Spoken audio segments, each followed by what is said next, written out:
The protests that started in the United States over the death in police custody of African-American George Floyd have spread across to Europe, with protests against racism and police brutality seen from Berlin to Budapest over the weekend. Jang Tae-hyun reports. The protests against racism and police brutality that began in the U.S. are spreading around the globe. Hundreds of thousands of people gathered at protests around Europe at the weekend to rally against racist violence. We need to bring it domestically. We need to remember that the UK is not innocent. Everything you see around you was built off the backs of black and brown bodies. At a protest in Bristol, people tore down a statue of slave trader Edward Colston and threw it into Bristol Harbour.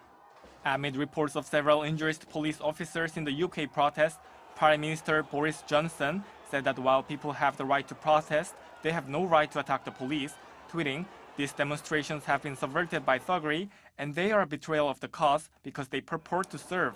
Those responsible will be held to account." Over in Madrid, some 3,000 protesters observed a minute of silence for Floyd and chanted, "I can't breathe."